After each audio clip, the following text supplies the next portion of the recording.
الحمدللہ رب العالمین والصلاة والسلام علی سید المرسلین وعلی آلہ واصحابہ اجمعین۔ بسم اللہ الرحمن الرحیم۔ آج 13 اگست ہے اور آنے والی رات 14 اگست کی رات ہے۔ یقینی بات ہے یہ پاکستان کا یوم آزادی ہے، یا اس موقع پر پاکستانی قوم جشن آزادی مناتی ہے۔ آج کی رات عیاش قسم کے لوگ، فحاش قسم کے لوگ شراب نوشی کا اہتمام کریں گے،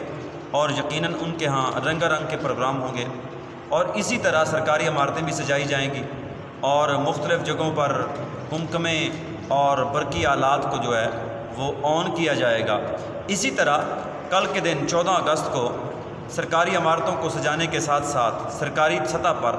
جشن آزادی کی تقریبات کا اہتمام بھی کیا جائے گا، اور مختلف اداروں کے اندر ادارتی سطح پر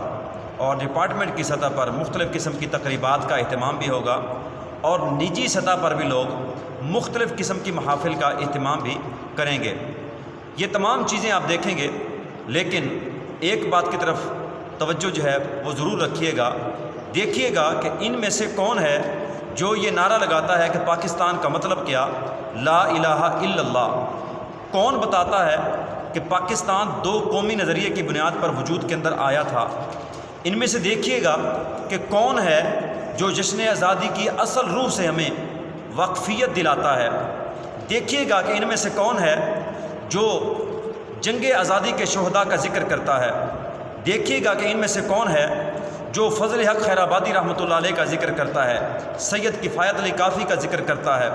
مولانا عنایت احمد کاکوروی رحمۃ اللہ علیہ کا ذکر کرتا ہے، یا جنگ آزادی کے یا شہداء پاکستان کے یا تحریک پاکستان کے شہداء کا ذکر کر کے وہ پاکستان کے بننے کا حقیقی مقصد واضح کرے۔ دیکھیے گا، ضرور دیکھیے گا، پاکستان کے بننے کا جو اصل مقصد تھا وہ یہ نہیں تھا کہ صرف آپ رات کو قمقمے لگائیں اور صبح کو جہاز اڑائیں، اور جہاز اڑانے کے بعد آپ تقریبات کے اندر پاکستان کی سلامتی کی صرف خالی دعائیں کر لیں، اور یا پھر اگر کوئی حکومتی پارٹی ہو اور وہ کھڑے ہو کر اپنی حکومتی کامیابیوں کا ذکر کرنے کے بعد یہ کہہ دے کہ جی پاکستان ترقی کرے گا۔ تو آپ غور کیجئے گا کہ کیا یہ جو باتیں ہیں، یہ ساری باتیں نظریہ پاکستان کے مطابق ہیں، اس روح کے مطابق ہیں جس روح کی بنیاد پر پاکستان بنایا گیا تھا؟ ذرا غور کیجئے گا۔ اسی طرح سے ہم یہ بتانا اور پوچھنا چاہتے ہیں کہ پاکستان جو بنا تھا، پاکستان اس بنیاد پر بنا تھا کہ فلسطین کے اندر تباہی ہوتی رہے، ملک شام لٹ جائے، ملک